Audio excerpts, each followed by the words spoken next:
Salut les amis, c'est Léo la Suderie, bienvenue dans cette nouvelle vidéo. Je suis très content de vous retrouver aujourd'hui pour le deuxième épisode de mes vacances à Saint-Tropez en camping-car. Si vous avez vu le premier épisode, vous avez pu voir tout mon voyage et là où je m'étais posé la première fois. Cette fois-ci, on a changé de spot, on est juste à côté de Sainte-Maxime. Saint-Tropez se situe juste en face, vous ne le voyez pas derrière moi puisqu'il fait noir. Mais c'est un très chouette coin, surtout qu'en plus, j'ai trouvé une place pile en face de la mer. Donc ça, c'est parfait. Et je pense que demain au réveil, on aura une belle surprise. Bon, dans cette vidéo, je vais, comme d'habitude, vous partager un petit peu mon périple, comment se passe mon petit séjour ici, afin de pourquoi pas vous donner envie vous aussi de voyager, que vous soyez seul, accompagné, peu importe, et vous prouver que les seules limites sont celles qu'on se fixe. Donc voilà, ces voyages en camping-car sont avant tout pour sortir de ma zone de confort, découvrir de nouveaux paysages, rencontrer de nouvelles personnes, profiter de la vie et surtout partager tout ça avec vous, puisque sans vous, je n'en serais pas là aujourd'hui. Et je ne dis pas ça pour vous faire plaisir, puisque ceux qui me connaissent le savent, j'ai passé de longs mois en centre de rééducation et sans votre soutien, je n'aurais pas eu sans doute cette force qui m'a mené à progresser autant.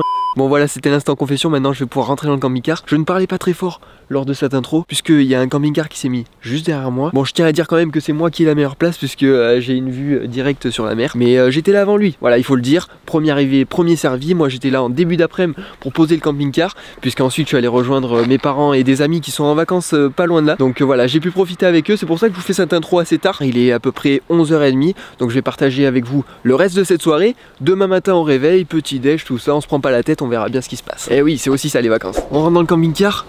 Je viens d'allumer le chauffage, il fait plus chaud que dehors, et ça fait plaisir. Bon voilà, pour le camping-car, je vous le présente plus, vous l'avez vu dans le premier épisode à Chasteau, lors de mon premier petit périple. Et bien là, ce qui va se passer, c'est que je vais faire un petit peu de rangement avant de me poser sur mon ordi et travailler un peu, puisque oui, moi j'aime bien travailler le soir, voilà, je me sens un petit peu plus productif, que ça fait déjà 3 jours je crois que je suis là. Vous l'avez vu aussi au travers de mes stories, et je vous ai pas tout partagé en vidéo, mais c'est aussi pour ça que je fais ce deuxième vlog, c'est pour voilà, partager un petit peu plus avec vous cette vie de camping-cariste. Donc voilà, c'est parti, vous me connaissez, petite musique, et je vais commencer à ranger le camping-car et on se retrouve dans quelques secondes.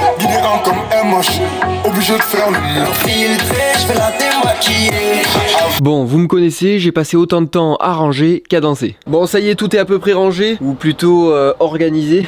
Je vais me poser un petit peu sur mon ordi, essayer de travailler sur quelques petits posts que je vais vous faire sur mon compte Instagram. D'ailleurs, n'hésitez pas à aller me suivre là-bas si ce n'est pas encore le cas. Et comme ça me permettra d'attendre quelques minutes avant que le ballon d'eau chaude fasse son boulot et voilà, me prépare un petit peu d'eau pour que je puisse me doucher avant d'aller au lit. Comme ça, on est bien. Parce que oui, voyager dans un camping-car, ça rime aussi avec confort, douche, enfin bon, bref, tout ce qu'il faut finalement. Bon, pendant ces quelques jours à Saint-Tropez, on en a profité pas mal pour faire des visites, puisque il y a vraiment de chouettes coins à visiter, et aujourd'hui notamment, on est allé faire un petit tour à la Petite Venise, comme ça qu'on dit je pense, qui est Port Grimaud, donc c'est juste à côté de Saint-Tropez, dans le golfe de Saint-Tropez. Franchement c'est super sympa, on a même pu en profiter pour faire quelques photos, donc c'est aussi mon travail de ce soir, c'est à dire que je vais retoucher un petit peu les couleurs de certaines photos, et puis ça me permettra de vous les poster très prochainement. En tout cas je trouve que pour ma part, à voyager en camping-car, ça a beaucoup de points positifs, puisque ça augmente ma productivité. C'est soit je bouge, je visite, je fais des trucs, et quand je fais rien, je ne fais jamais rien, au contraire je profite pour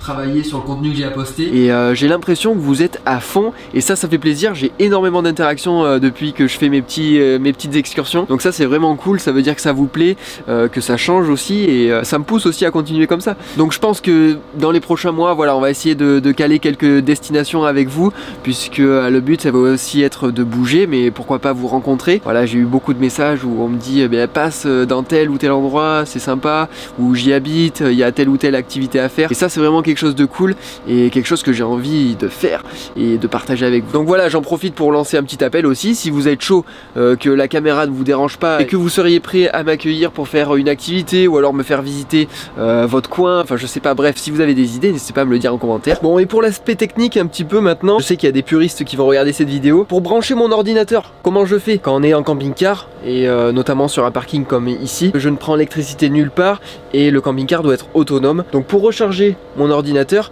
j'ai pas de chargeur prise allume-cigare. Donc comment je fais?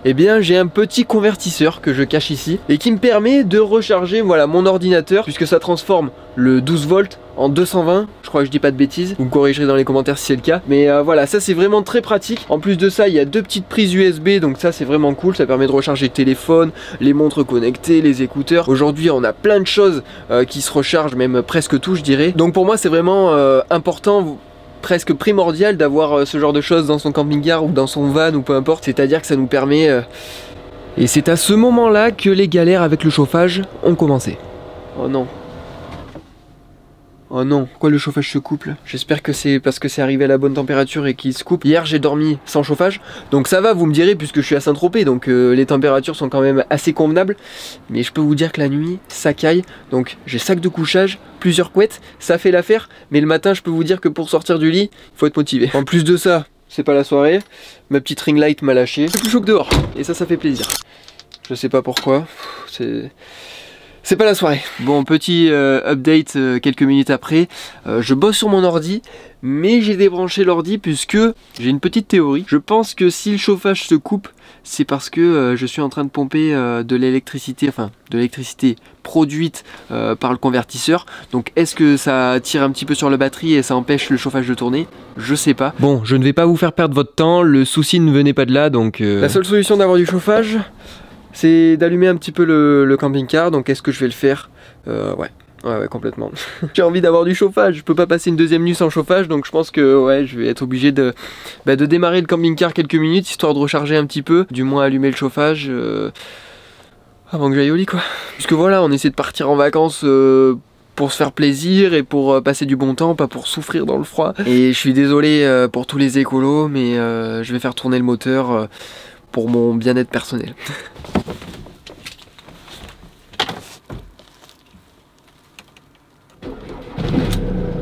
C'est les voisins qui vont me détester, je pense.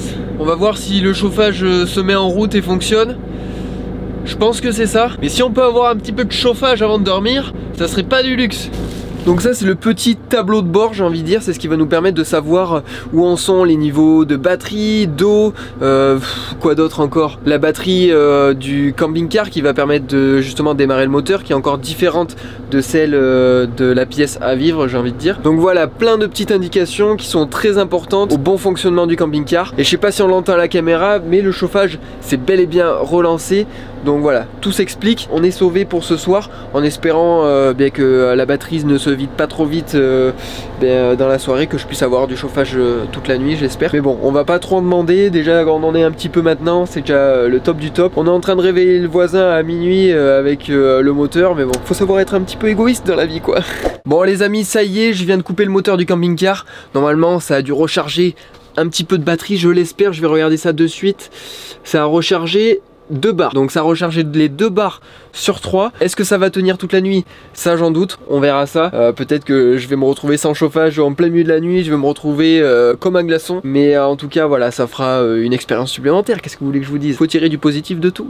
Non mais en tout cas je croise les doigts pour que ça tienne. Et ce que je vais faire, c'est que je vais aller à la douche. Il est déjà 1 h du matin, je vais vite aller me coucher puisque là je sens mes yeux qui se ferment tout seuls. Je vous en dis pas plus, je vous pose ici. Allez, à demain les amis. Enfin à tout de suite pour vous, vous avez compris quoi. Hello les amis, je viens de me lever, je me suis préparé un petit peu. Ce que je vais faire, c'est que je vais prendre de quoi déjeuner et je pense que je vais aller sur la plage qui est juste à côté. Alors pour la nuit ça s'est super bien passé, il n'y a pas eu trop de passages sur la route qui est à côté. Mais par contre vous vous en doutez, le chauffage s'est coupé. Bah oui, sinon ça aurait été trop facile. Regardez-moi un petit peu cette vue, j'ai le camping-car juste derrière moi. Regardez-moi ça. Bam. Donc ce qu'on va faire c'est que je vais prendre ma petite chaise, mes petites affaires et puis je vais me poser sur la plage tout simplement. Franchement, pour prendre un petit déj, il n'y a rien de mieux. Face à Saint-Tropez, pas trop de soleil, pas de vent du tout. Les conditions optimales quoi. C'est pour ça que voyager en camping-car, se déplacer d'endroit en endroit pour trouver les meilleurs spots, finalement, je pense pas qu'il existe un meilleur moyen de voyager. Et c'est la définition même de la liberté quoi. Bon ça y est, on est de retour au camping-car, j'étais juste à côté donc finalement ça s'est passé assez rapidement. Mais ce qu'on fait c'est que je finis de me préparer, je réfléchis un petit peu au programme qui va suivre dans cette vidéo puisque vous allez voir que je risque de bouger avec le camping-car et bouger assez loin. Bon les amis, on se retrouve quelques heures après ce que vous venez de voir, il y a eu beaucoup de changements puisque là ce qui se passe, comme vous pouvez le voir, je suis en route dans mon camping-car et je pars direction Angoulême. Alors Angoulême, pourquoi vous allez vous dire, et surtout combien de temps? Eh bien je suis suis parti pour un petit peu plus de 8 heures de route. Je crois que j'étais à 8h20 quelque chose. Là j'ai déjà fait 1 heure, donc il me reste exactement 7h22. Donc pourquoi Angoulême? Eh bien c'est tout simplement puisque ce week-end je vais partir accompagner mon pote Louis, que vous connaissez et que vous avez déjà vu dans plusieurs épisodes concernant la moto. Je vais le suivre tout simplement au Touquet. Donc le Touquet c'est dans le nord et on se rejoint à Angoulême puisqu'on partira de là-bas demain matin. On aura après plus de 7 heures de route pareil pour se rendre jusqu'au Touquet, faire la course. Donc vous aurez l'occasion de le voir aussi dans de prochains épisodes. Et là le GPS, si je devais me rendre à Angoulême ce soir, annonce 21h42. Donc voilà, peut-être que si je perds un petit peu trop de temps sur la route, je m'arrêterai un petit peu avant d'arriver histoire de passer la nuit. Enfin bon bref, je vais voir, je vais aviser suivant mon état de fatigue comment se passe la route, tout ça. Et je me fais pas de plan sur la comète, je verrai un petit peu au feeling. Mais en tout cas, eh bien, je vous fais suivre avec moi. Donc c'est parti. J'ai pas reculé la vérité, toi et moi c'est pour la life. Bon, une petite pause qui s'impose puisque il faut remettre un petit peu d'essence. J'avais mis le plein avant de partir et là il nous reste plus qu'un quart. Donc je vais en remettre, comme ça on sera tranquille. Il nous reste exactement 4h15 de route. Donc je crois qu'on a passé la moitié et ça c'est une bonne nouvelle. La nuit va commencer à tomber. Donc ce que je vais faire, je vais mettre un petit peu d'essence et je pense que je vais manger sur le parking de l'aire de repos. Comme ça et bien après je trace. Bon, maintenant deuxième étape de cette petite pause sur un aire de repos, exactement à Carcassonne je crois, c'est de se faire à manger. Donc pour changer, petit burger. Donc voilà, je fais cuire la viande. Donc, vous l'aurez compris, j'ai de quoi m'occuper, on se retrouve tout à l'heure. Bon les amis, ça y est, c'est prêt.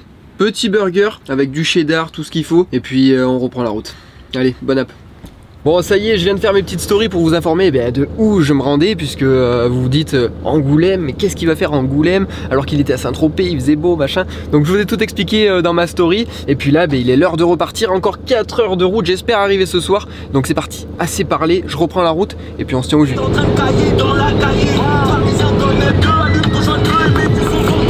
Bon les amis, je vous reprends, on est encore sur la route. Il est exactement 21h55 et il me reste 136 km. Donc dans 1h30 je serai arrivé à Angoulême. J'ai pris l'autoroute, donc je peux vous dire que là j'ai douillé.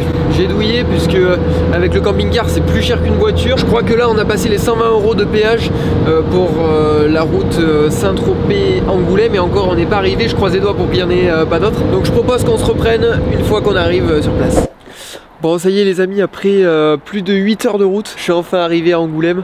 Donc je me suis mis sur le parking d'un Intermarché, il n'y a personne et je suis à la lumière. Donc voilà, je risquerai moins de me faire embêter si je suis à la lumière, à la vue de tous. Surtout que je me suis mis pile en face de l'axe de la caméra de surveillance. Donc au moins, s'il m'arrive quelque chose, mais il m'arrivera rien. Demain matin, on partira très tôt, je pense, du côté du Touquet. Et ça sera avec le camion de Louis qu'on va partir. Donc peut-être que ce camping-car va rester ici sur ce parking. Donc ce qui va se passer maintenant, eh bien vous connaissez la musique. Je vais allumer mon chauffage, ça va faire chauffer l'eau. Je vais pouvoir aller à la douche. Et puis en attendant, je vais me poser un petit peu, ranger mes affaires. Puisque vu que la camping-car va rester là, eh bien je veux que tout soit nickel. Je vais prendre tous les objets de valeur avec moi, comme ça aucun risque. Bon ça y est les amis, j'ai fait un petit peu de rangement. Mes affaires pour demain sont prêtes. Mon sac pour le week-end également. Et je suis même en train de me faire un bon petit plat de pâtes pour ce soir avant d'aller au lit. Voilà, des bons sucres lents, histoire d'avoir de l'énergie tout demain pour encore une fois passer la journée sur la route. Donc voilà, la petite soirée continue et va très vite se terminer je pense, puisqu'il est minuit passé. Il va falloir que j'aille me reposer après avoir mangé mes pâtes, pris ma douche. Donc ça va vite passer. En tout cas je vous immisce dans mon quotidien comme vous pouvez le voir. Rien d'exceptionnel mais au moins je partage tout ça avec vous en transparence et vous voyez un petit peu comment je me débrouille dans un beau petit camping-car comme ça. Des pâtes au ketchup les amis devant une bonne vidéo YouTube, il n'y a que ça de vrai. Je suis tellement un fan de pâtes que je pourrais en manger tous les jours, vraiment. Que ça soit nature, en sauce, peu importe. J'adore ça. Bon ça y est les amis, je suis sorti de la douche. Je pense que je vais pouvoir aller me coucher après une bonne journée passée sur la route. J'espère que vous aurez aimé suivre cette petite journée avec moi. J'ai essayé de partager le plus possible avec vous et que ça soit aussi de manière divertissante. Donc j'espère que vous aurez passé un bon moment. En tout cas si vous êtes encore là, n'hésitez pas à mettre un maximum de pouces bleus, à vous abonner à la chaîne si ce n'est pas encore fait, à activer la petite cloche. Et pour ce qui va suivre, vous aurez l'occasion de le voir très prochainement sur ma chaîne YouTube.